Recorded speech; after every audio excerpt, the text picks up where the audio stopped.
still enjoying some of this beautiful weather. Make sure you guys catch us at a local event. You're able to see our express unit, talk to some of our affiliates, get your questions answered, and hopefully we can help you guys out. So thank you, Laura. And if we're ready, which I think we are, if I'll get a thumbs up from Laura, then I'll get rolling. Perfect. All right. So let's get started. For those that were able to join us on the first part of this series, it was very heavy on the presentation. I think we gave a lot of great general information. So hopefully you can take that information and use it.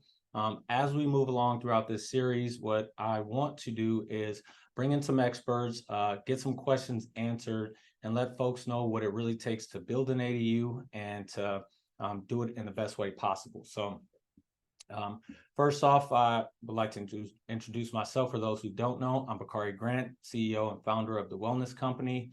The company was started by 5 siblings who we had a problem that needed to be solved. We solved it and found out that we could potentially help some other folks out there. So that's kind of why we are here today. And next, and when we get into this, sorry, this is very conversational, so I want to make sure I give you guys the right information without going too deep. So I'll reference some notes just to make sure I get you guys all the information that you need to answer any of your questions. But a big question, I think, for a lot of folks is, why are you here today? Now, we believe ADUs are amazing for California's housing crisis. We believe it solves a ton of issues, and we know that there's a bunch of different ways to build ADUs. You can do it yourself, which means you're managing the project, bringing in contractors. If you're a builder, you can even build it yourself, as long as you know the steps that you need to take to get there. You can deal with any other ADU company. You know, there's some prefab units, there's some stick-built units, or you could deal with Wellness. And Wellness, we specialize in managing the entire process. So that means anything that needs to get done for your ADU build, meaning from the initial design process, preliminary investigations, all the way through the construction, we handle everything so you don't have to. So there's a bunch of different ways to do it. And the reason for this series is to make sure that you're educated on all the different questions you might be asking, who should be involved in your ADU builds, and exactly how to get it done from the moment you think you want an ADU all the way through the end of construction. So hopefully you guys can take some value from this webinar series, and hopefully we can bring on some folks who can really inspire you, educate you, and show you some of the great partners that we're working with here at Wellness. So next up, I'll kind of give a preliminary or an intro into today's series, which is going to be on design and permitting. And then I'll also touch on some of the other aspects of the build that will go into more detail and later part of the series.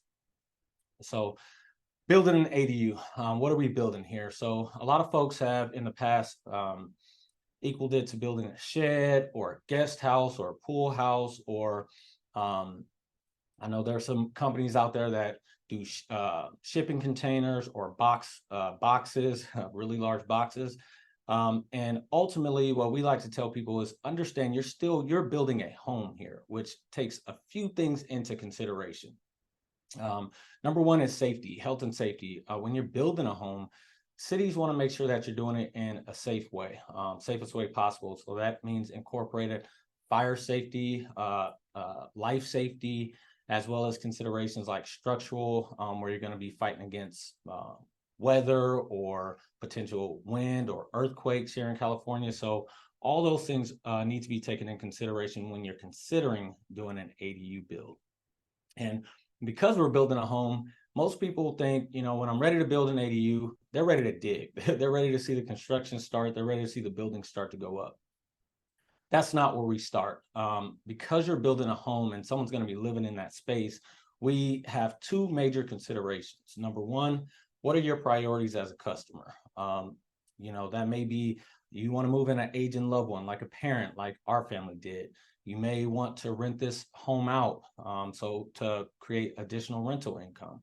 This may be for a college student who went away and came back home and needs somewhere to stay before they go out on their own.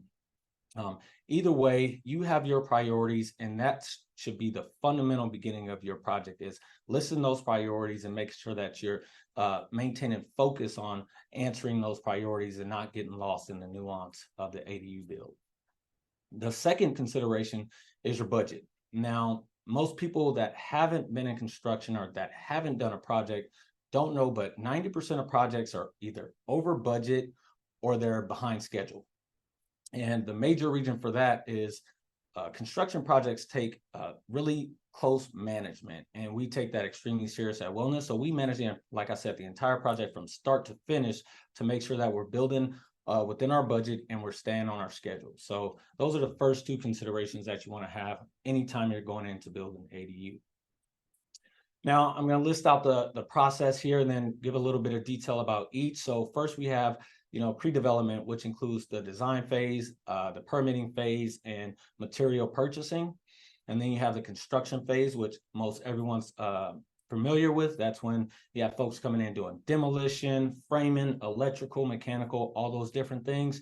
And then we have what we call closeout, which means making sure you understand your warranties, making sure that you're set up for proper maintenance, making sure that if you're going to rent that property, you have proper insurances and you have all the things in place so that you're in a really good position to own and operate your ADU. And so first we have the design phase, and that's what we'll focus on today, is design and permitting. But ultimately, you want to take those two considerations into effect when you're designing your unit.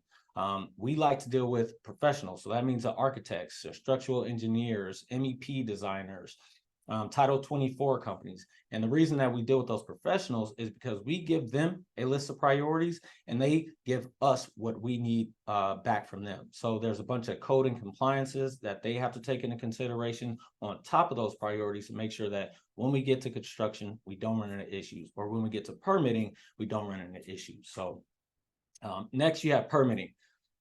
Now, the million-dollar question everyone asks is, how long is this going to take? And the answer typically is tied to permitting. And the reason is technically a permitting office has 60 days to respond to a permit request for an ADU. Now, that response may come with requirements or comments where you have to respond to those comments back to the city or change your design slightly based on their code and compliance. So the nuance of that, some cities are as good as they're able to do it over the counter in one day.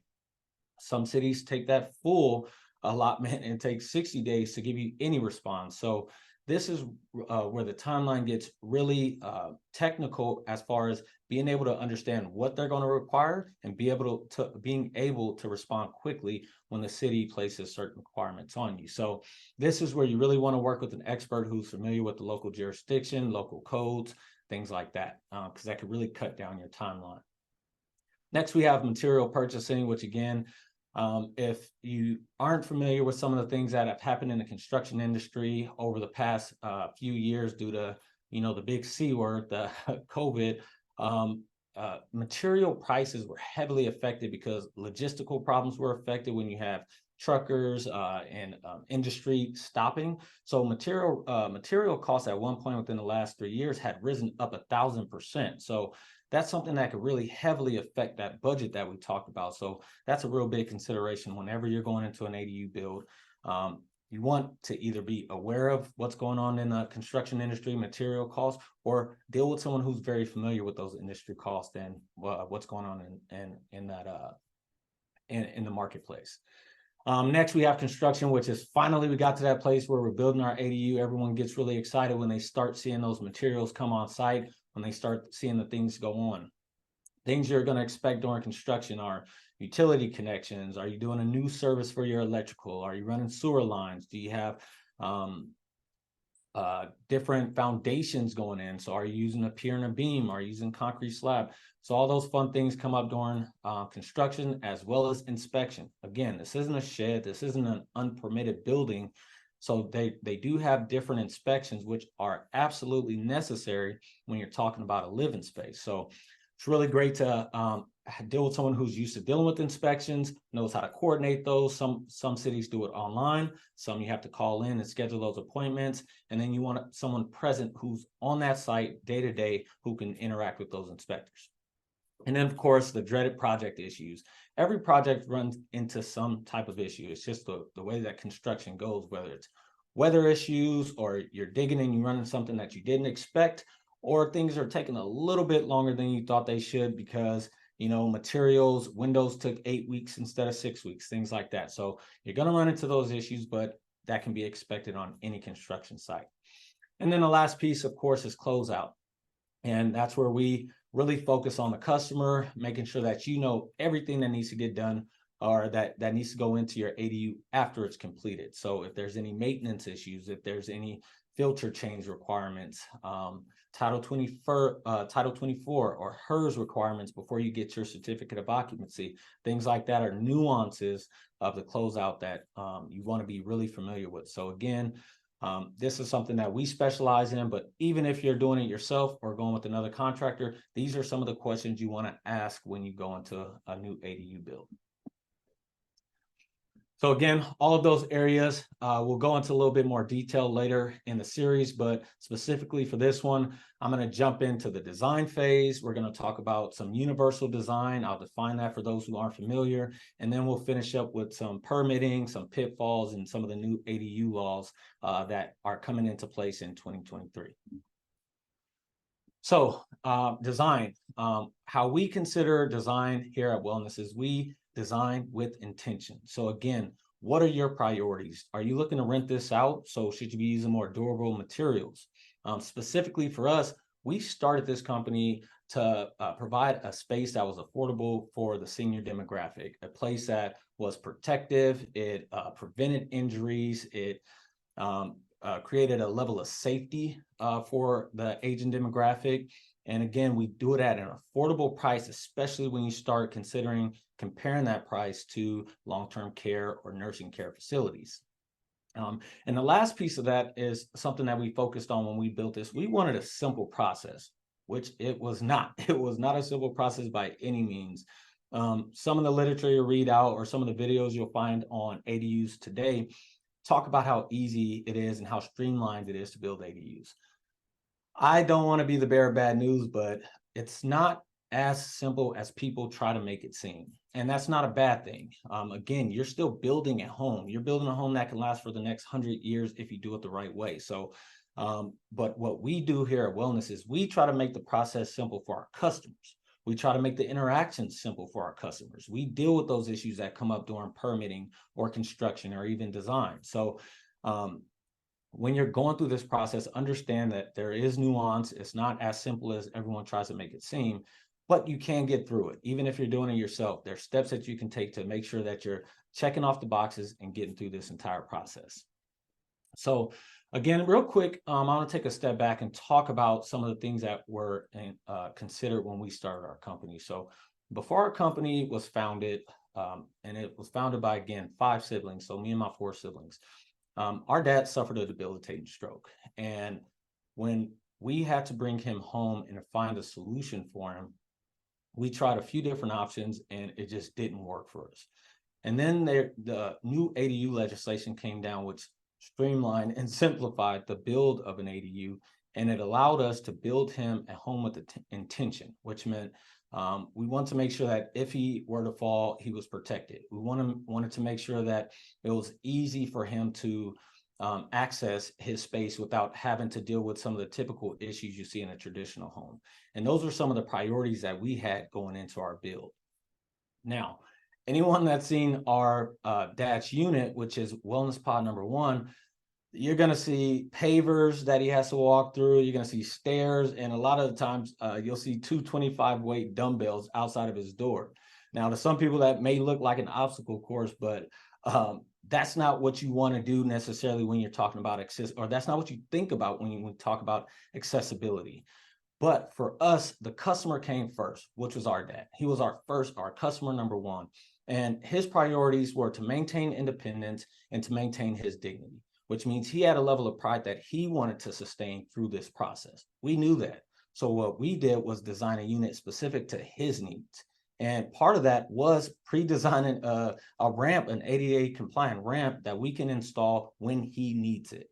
So that was part of the consideration for our build. Every build that we start, every build that you start, again, remember what your priorities are and consider the future of those priorities. So again, that level of flexibility is also important when we talk about accessibility. And we'll talk about that later when we talk about universal design principles.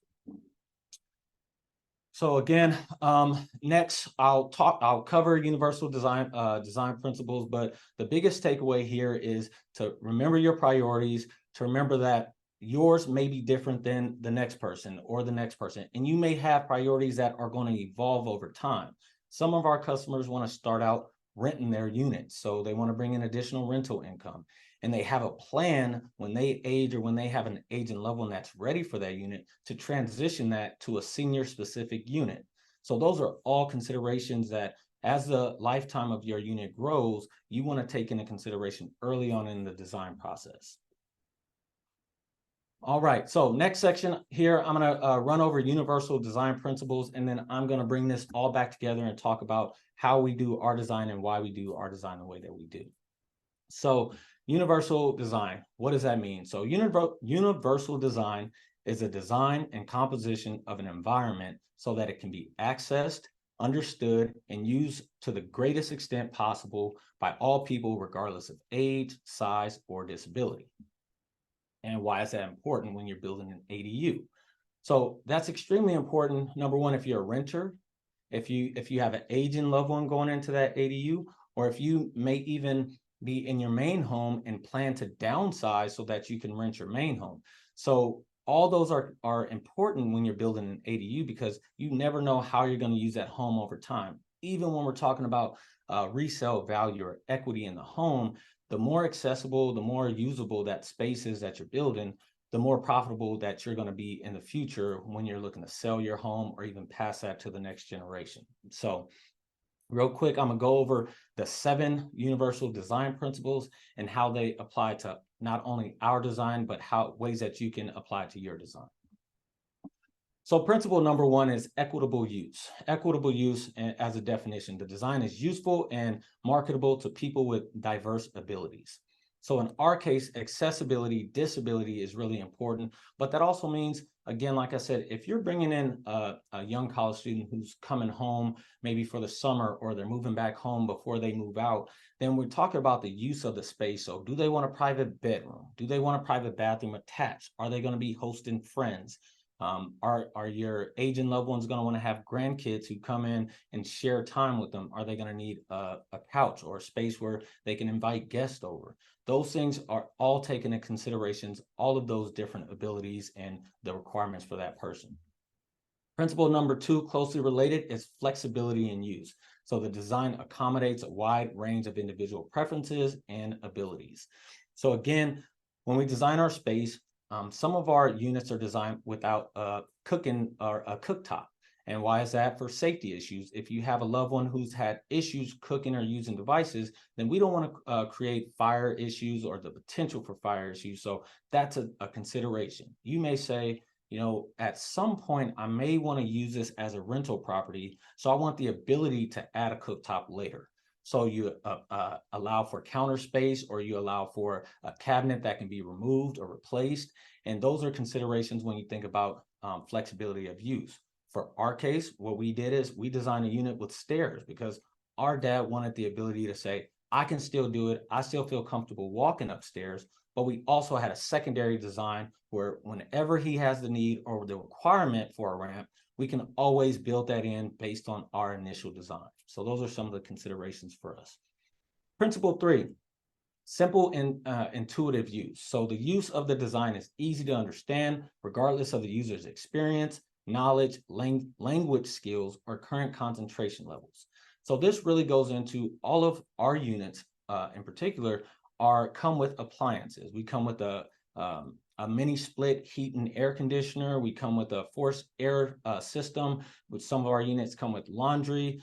So when we consider the ease or the simple and intuitive use of those appliances, that may mean placement of those appliances. So if I place the laundry inside the bathroom, is that going to be the best use? Is that going to be the simplest use for the users in that space? So those are all considerations, again, for how simple is it, how intuitive is it for someone to use the space that you're building. Next is perceptible information. So the design communicates necessary information effectively to the user, regardless of ambient conditions or the user's sensory abilities. So something that we always like to do is, again, what is the end user? What are some of the difficulties of the end user? Do they have visibility issues? Do we need to create a low-level lighting that's always on, so if someone wakes up at night, they can find what they need when they need it? And that may mean they can find a light switch. That may mean they can read the instructions that you leave on a refrigerator. So things like that, again, be taken into consideration when you're designing a space. Principle 5, tolerance for error. The design minimizes hazards and the adverse consequences of accidental, unintended actions.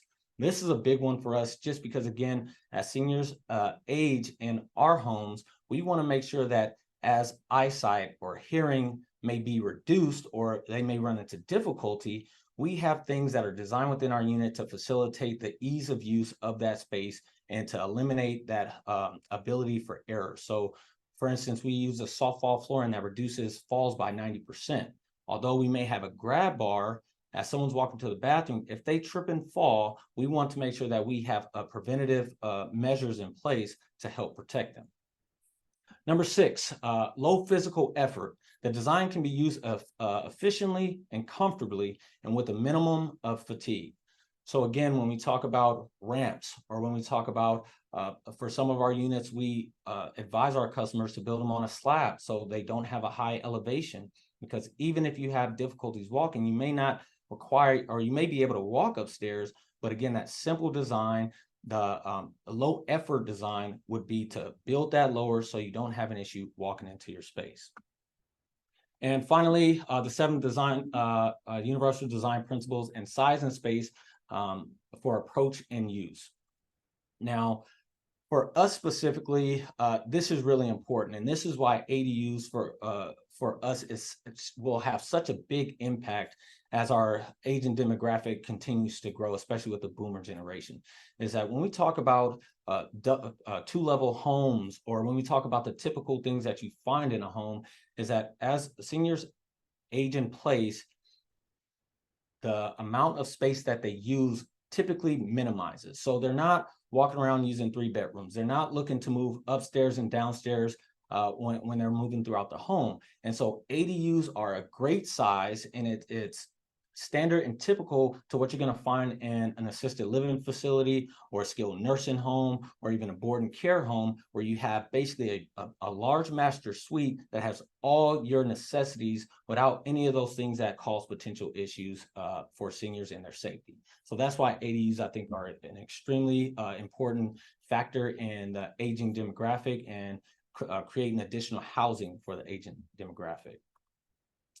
And at the end of the day, again, like we talked about, ADUs are really an extension of the home. This isn't a shed. This isn't a box. This is a place that someone will live and call their home. And that's why all these universal design principles are so important, because whether it's an aging loved one, or you're looking to rent it out to a renter, or you're looking to bring a child in that home, that's still a place that they're going to want to call home. They're going to share experiences in that space. They're going to share lifetime memories in that space. So again, we're building a home, and you should consider building an ADU the same that you would if you're considering building a custom home. So that covers our design section. Again, if you have any questions when it comes to universal design or specifically to any design, make sure you drop those in the chat. Laura will get to those at the end, and I'll make sure I try to answer as many questions as I can as it pertains to design. So now we're going to move into navigating the permitting and some of the regulations for ADUs. And again, this will be pretty generalized. Most cities have their own individual regulations that they impose for ADUs. There are some statewide regulations that I'll cover at the end, but this should at least get you to a place where you know the right questions to ask if you're looking to build an ADU, and you know the right people to reach out to if you don't understand some code or compliance within your city. So first off, what goes into permitting? Now, permitting can be seen by a lot of people as a very simple process or a very complicated process. But at the end of the day, there are certain steps that need to be taken, and if you follow those steps, you can get through it pretty seamlessly. So number one, you're going to want a plan set, and a plan set will include architectural designs, structural designs, MEP designs, your your Title 24, and anything that's going to go into the construction of your ADU. Next, you have your application. So this may be an application to the local water district. It will be application to planning, building in the city. And again, a lot of cities outline this on their building and planning department website, which you can access simply by typing in your city, building and planning department. They'll give you a number, usually an email that you can call them, or again, dealing with local contractors or local companies that are familiar with those different offices. Third, you have fees that need to be paid. So there's been the biggest impact on the legislation for California over the past 6 years has been the reduction of those fees so that more people can build ADUs, but they're still there. Utilities, next you have utilities. So PG&E, water districts, again, you'll have to get in touch with them, let them know your plans, and they'll tell you exactly how to get those things done. And then we have potential impact fees, which is what the ADU legislation has really reduced, is those impact fees. So that's transportation impact fees, that's stormwater considerations, impact fees from school. A lot of those things have been reduced. But again, you have to be very careful. This is a nuance of the ADU laws. Most cities, if you're under 750 square feet, have eliminated impact fees. Now, once you start getting above 751 square feet, 800 square feet, now they can impose those impact fees. Now, there are requirements that they have to be, in consideration of the size of the ADU, but they're still going to impose those impact fees. So be very careful and really make sure you understand those laws around the size differentials of your ordinance to make sure that you are reducing those fees if that's something you're interested in. And then finally, you have the planning department, the building department, local water districts, and then the fire department for health and safety. And so there's several ways to get through the permitting process. And I'm sure if you're this far into your ADU journey, you've probably heard of these. Number one, you have pre-developed designs. Number two, you have custom designs. And for the pre-developed designs, there's a couple of different options. So us at WellNest, we have our own pre-developed designs, which means we designed them, we have architectural plans. A lot of these are already input with the city, so they're going to pass through the building department a little bit faster, but you still have to do structural designs for those plans. And then you have city pre-approved designs. Now, those designs are companies that designed ADUs, they sent them over to the city to get pre-approved, and now customers can go on the city websites, download those plans, and use those plans. The difference with those plans is you'll still need electrical MEP designs for those plans. Typically, you'll still need structural designs for those plans, which means you need to get in touch with the engineer to get those done. You'll still need a site plan for those designs. So you'll need either architect, designer, or yourself who can develop site plans for those designs. And in some cases, you'll need to have alterations to your Title 24. But if you get all those things, cities typically, again, can pass those designs through pretty quickly. And then lastly, you have custom design plans, which means all the way from architectural design, pre-development, all the way through complete Title 24, MEP, structurals. You're working with a design team that's getting you exactly what you want in your build and then applying that to your ADU build. There's benefits to all those different types of designs. Again, I think it comes down to your priorities. Our priorities and our designs are universal design, making sure that we answer some of those questions that customers have come up with in the past, and making sure that we can facilitate the best possible unit, not only for the agent demographic, but for renters, for trenders that are looking to downsize. We've tried to create this universal design that really answers the majority of questions or the majority of design choices that have come up for our customers. And again, the benefit of using those designs is going to be a faster design process, which means it's typically a simpler permitting process, which means you get to construction faster. So that's the benefit of pre-developed designs or pre-approved designs. Now, the custom design plans also have benefits. You're going to get exactly what you want in those designs. So it may take a little bit longer. The design phase can take, anywhere from 2 months up to 6 months, a year, depending on some of the back and forth between architects and engineers. And then you go through the permitting. You have to go through the full permitting process, which is going to take a little bit longer. And then the construction process is typically the same as with any other design. So if time isn't the major consideration and more design elements and use are your priority, then you may want to go with that choice. And then what we're going to talk about next is some of the nuance of the law that typically gets really confusing. So again, earlier I mentioned that 750 square feet as a benchmark. So once you get above that threshold, you start incorporating a lot of different elements into the permitting process. So there's geotechnical engineering that has to go into certain designs that are over 750 square feet, stormwater considerations, impact fees from cities, schools, transportation, and other. And then again, now you start getting back to those typical permitting, building, fire safety, water districts, utility companies, and all of those impact fees that come with those. So just be very careful, because again, with talking about pre-developed designs or pre-approved designs, a lot of cities have pre-approved designs for anywhere from 300 square feet all the way up to 1,200 square foot units.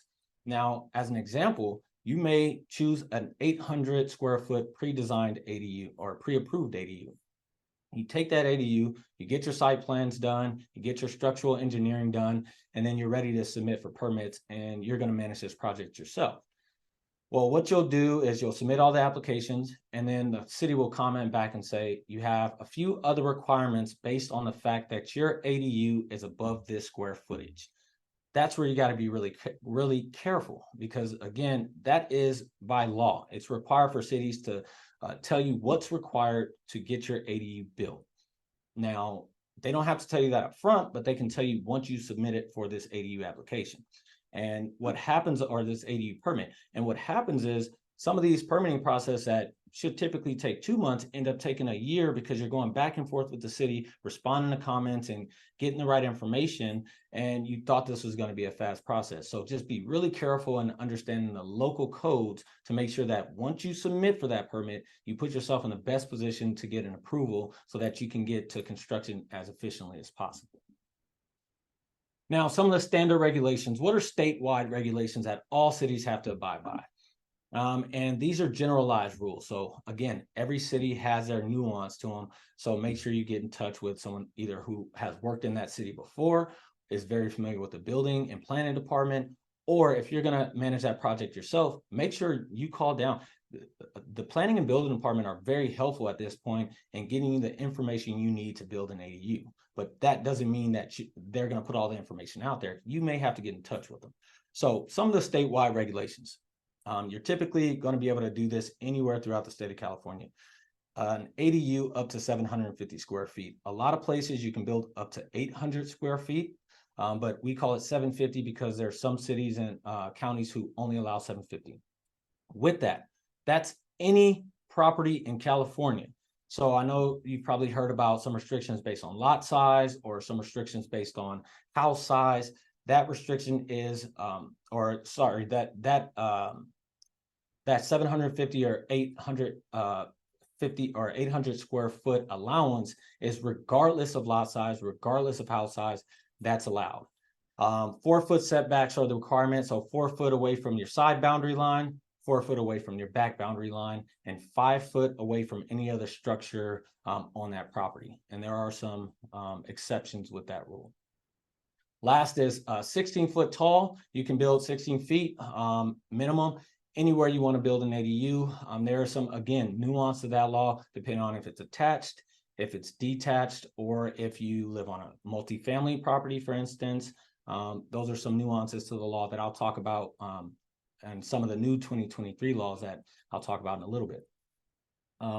Next, ADUs can have a bathroom and a kitchen. And in most counties, you can have a JADU, which means you have a home within the existing walls, you build an ADU. So maybe you convert an attached garage, or you convert a basement, or you may convert a bedroom even into a JADU. So that's inside of the walls. And then you can also have an ADU on that property, which means a completely separate entrance and a completely separate dwelling unit. So that's main house, JADU, plus an ADU on every property in California, which is awesome because, again, provide more of that missing middle housing, that affordable housing in the state of California.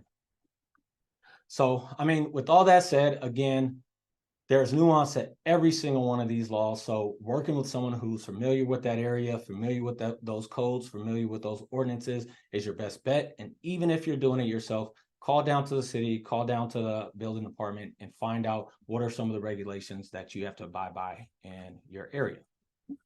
So that's permitting. And real quick, I'll talk about some of the issues that you can run into that we've experienced ourselves. As a quick story, and at the beginning of this year, we had submitted for a permit in the city of Oakland.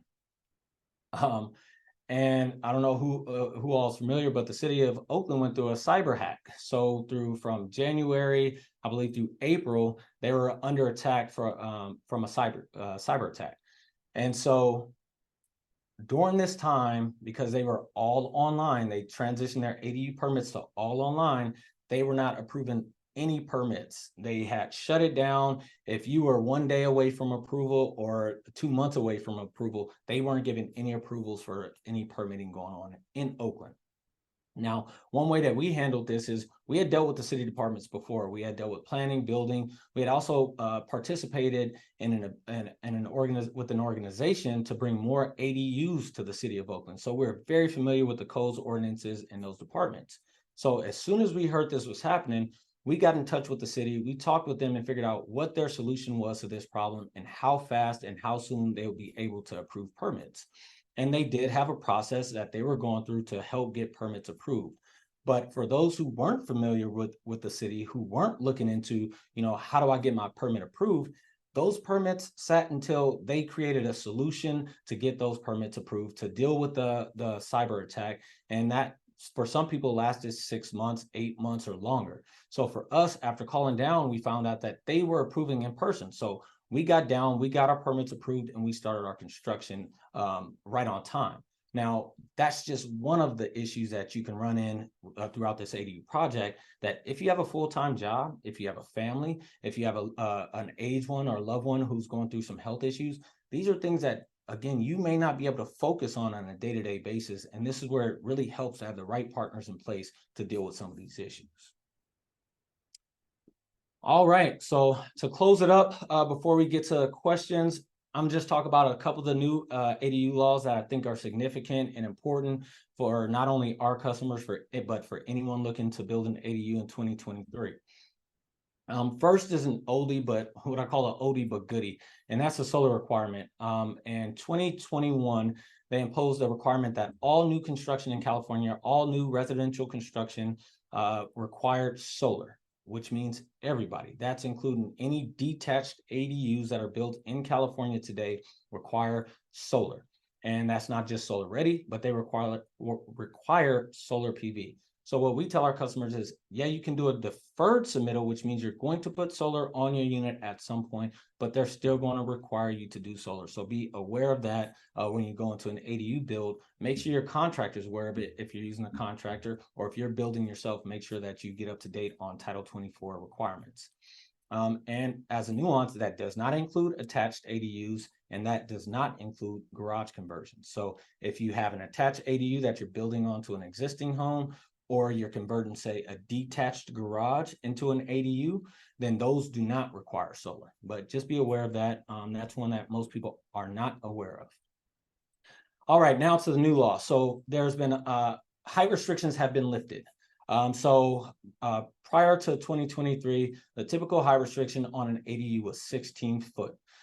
Now, what they've done is for attached ADUs, if you have an attached ADU and your home is 25 foot tall, you can build up to the height of the home that you're attaching your ADU to.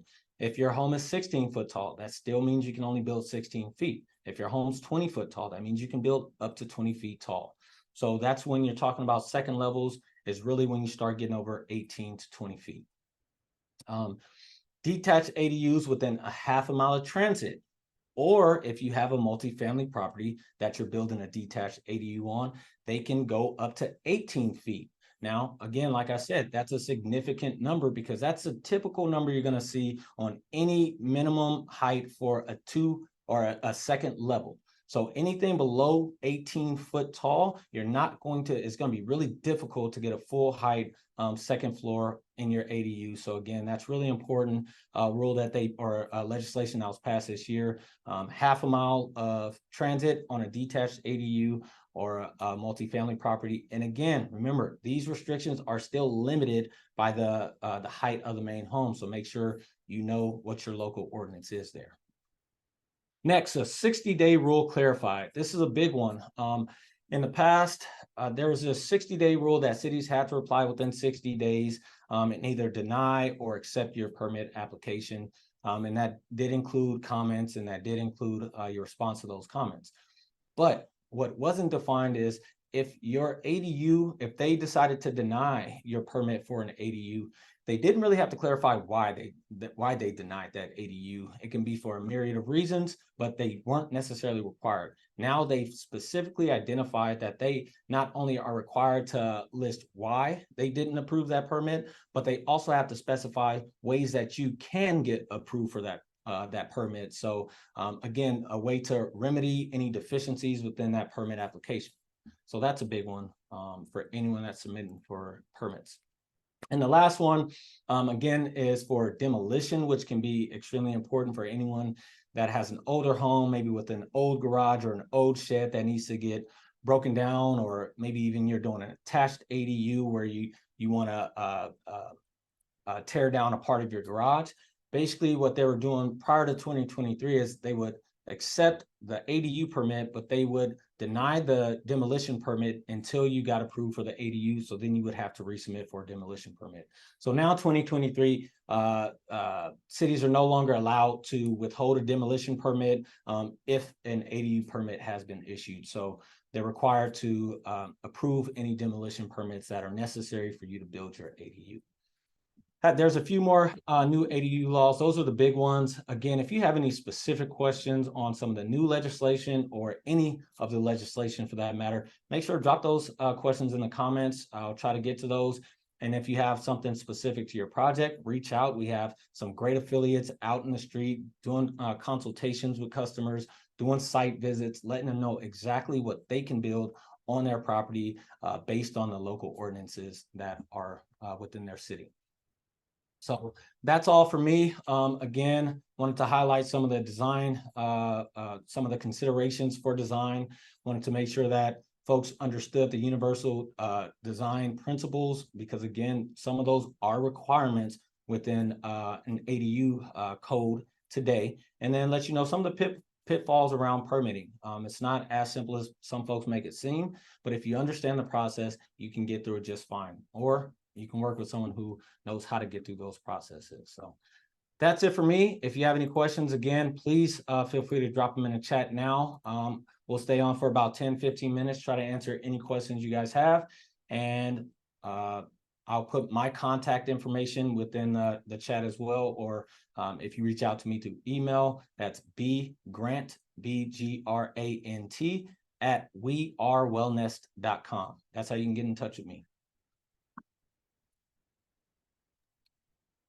That was great information. I know a lot of people are really interested in the construction and dealing with a city. It's definitely one of those things that it's good to have somebody on your side, because dealing with a city, when you're used to doing it, it becomes second nature, whereas the general public is not used to, what happens now. I just got redlined. Yeah.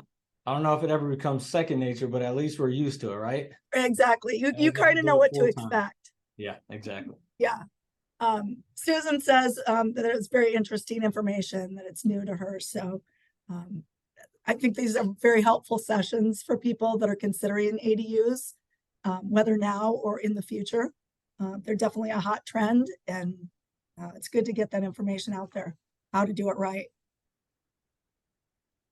Absolutely. And that's the goal, is to, again, when we're talking about, we're designing homes, this isn't, throwing up a shed. And I know they have pre-developed units, but even some of those prefab, excuse me, and there is a difference between pre-developed and prefab, but some of those prefab units that are built off site and delivered to site, there's still requirements that have to be satisfied for you to get those units on site. So there's still permitting requirements, utility hookups, and other that you have to consider when you're building those ADUs. So just make sure, we want to make sure that everyone's informed, and hopefully this information will help build more ADUs throughout the state.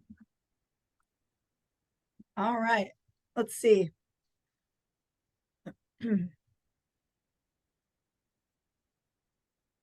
All right, hold on. Let's see. I have to ascertain the question here.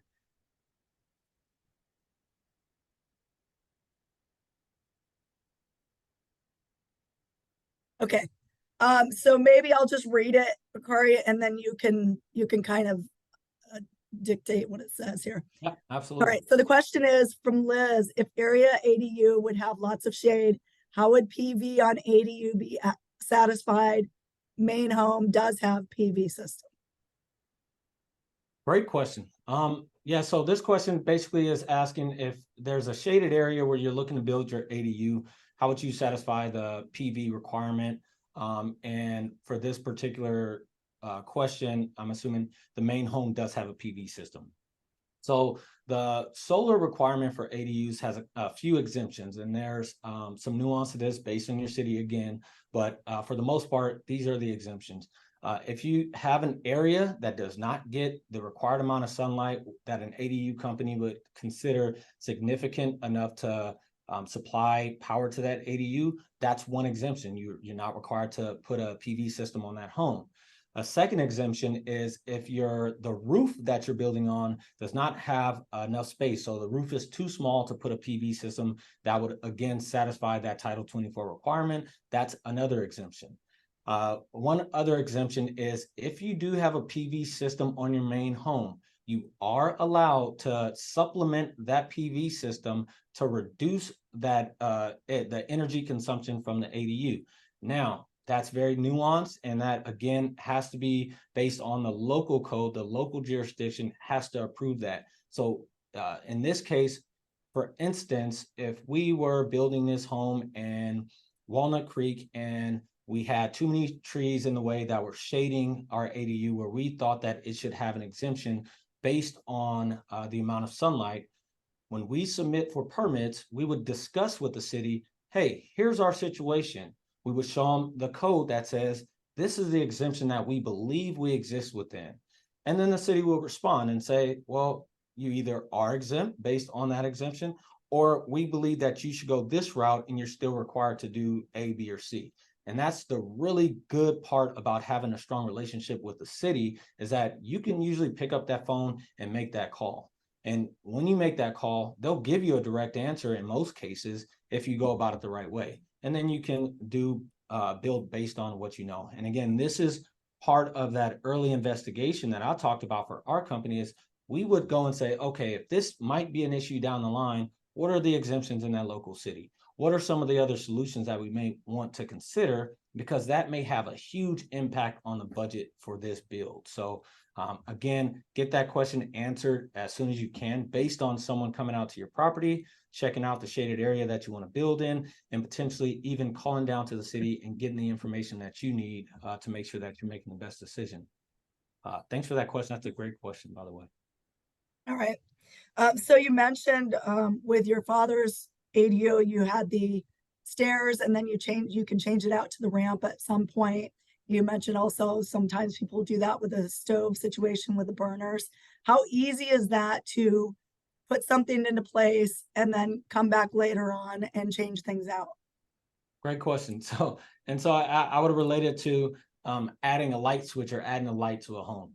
And some homes, what you'll see is a blank plate on a wall. So it'll be look like a typical wall plate, except there won't be any electrical outlets, or there won't be a switch in there. And why people do that is because they have future consideration. So future consideration would be, I may need a lift added to my home at some point, And so you design it with extra structural in the ceiling, with a 220 outlet that you'll be able to place, by the bed, that leads that lift all the way to the bathroom and back. That's future consideration. So what you're talking about, Laura, and what I was referring to is future consideration. So when you have that in the design phase, it's extremely effective. When you talk about designing a ramp where there's stairs, where are you going to build that ramp? Which way is it going to direct? How many feet are you going to need for that ramp? And for most folks that aren't familiar, ADA ramps require 1 inch per every foot that you travel, which means if you decide to build that ADU at 3 foot tall, you're going to need a 36-foot long ramp. How do you design that if you only have 10 foot of space? And so future consideration would be, okay, we're going to design it to go this way, and then there's going to be a turn, and then it's going to go this way. Or we're going to position the ADU on the property here so we can do a 36-foot ramp going this way. So those are all things that when we talk about future consideration, that starts in design. So again, that starts at the beginning. Otherwise, you'll end up tearing up walls, tearing up foundation, and rebuilding. So future consideration is definitely an important part of any build that we do. All right. Another one, as you mentioned, that when you're doing your permitting, they have a period of time that they need to get back to you, right?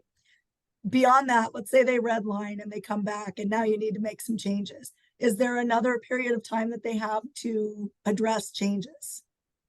Yeah, great question. So what we've seen in the past is that 60 days means first comments back. And again, that's where the new requirement for 2023 specifically states that they have to not only deny you, but they have to give you exact reason or an exact way to get your permit into compliance, which means within that first 60 days, they have to respond to you. And if they deny that permit, they have to explain why they denied it and what you have to do, what you have to fix on that permit application to get approved. And so that's part of that requirement. So once that red line is that 60-day response. So what would happen in the past is some cities that say we're not favorable to ADUs, they would take up to 120 days or 180 days and say, you forgot to submit part of this application. And the homeowner or the contractor will be left to figure out exactly what part they had to resubmit to make sure that they had a complete application.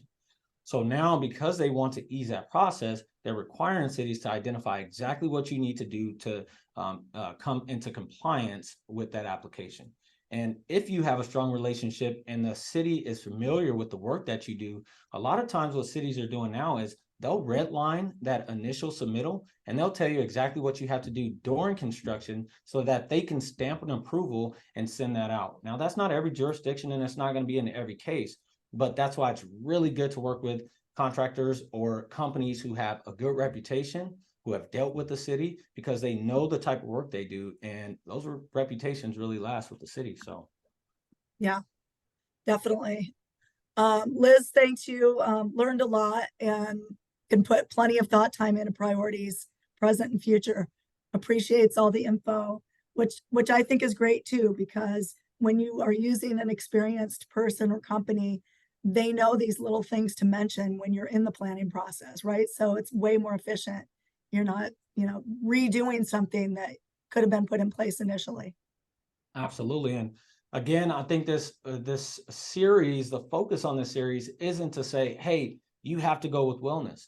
But what it should do is give you a level of information, a wide range of information, so you're asking the right questions and that you have a real ability to go into an ADU build and evaluate what's the best for your situation. Again, Liz, you brought it up. What are your priorities and what are the priorities of your build? And if you can understand those, then you know, okay, these are the questions that I should be asking. And again, this series isn't only focused on pre-development or before you build. Some parts of this series are talking about maintenance or talking about different ways that you can utilize ADUs or things or new laws that may come down the line that may affect your already built ADU. So I ask that everyone, join us for the rest of this series. Hopefully we can provide value to everybody that joins, and we'd love to continue doing this for anybody, not just our customers. Well, this is great. You're on time and on budget, Corey. So if you could tell us a little bit about what's coming up on our next one, September 14th. again, noon to 1 o'clock. Absolutely. So let me pull up our webinar here. So our next two series, number one will be talk specifically about customer journey. So when a customer hires on a company or a contractor or go through a build themselves with an ADU, what should that process look like? When should you be looking to start your planning? Again, we talk priorities. When should you be writing down your priorities? When should you be bringing in somebody to understand those priorities? It would be advantageous if before you got into design, you communicated those priorities. Before you got into permitting, that design was just the way you want it. So make sure you give yourself enough time is our biggest thing. So customer journeys, one of our next two, and then also financing and budgeting for an ADU. That'll be a big one. We do offer in-house financing at WellNest, but again, we're going to do the series to educate what are some of the financing options that are out there in the market, and then what should you be budgeting for within that financial, whatever financial option, whether you're self-funding, using our financing, a HELOC, or refinancing your home. What are some of those things? And I know that's going to be a big one for a lot of folks because we talk about real estate market right now. We talk about interest rate. And I believe this is one of the best times to build an ADU. And we'll go over why exactly that is in that financing webinar. And I'll bring in some experts who know a lot more than me. So if you're interested in understanding about the current interest rates and why it's such an advantage to build an ADU here in California right now today, that's one you're definitely going to want to check out. Right. The financing and budgeting, that's going to be following the next one. So this next one upcoming is just for a customer journey.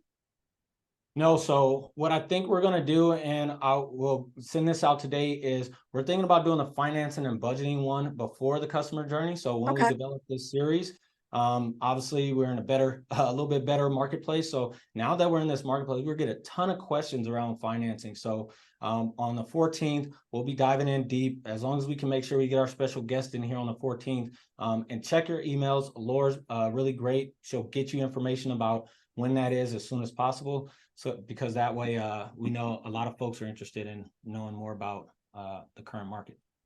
Yeah, absolutely.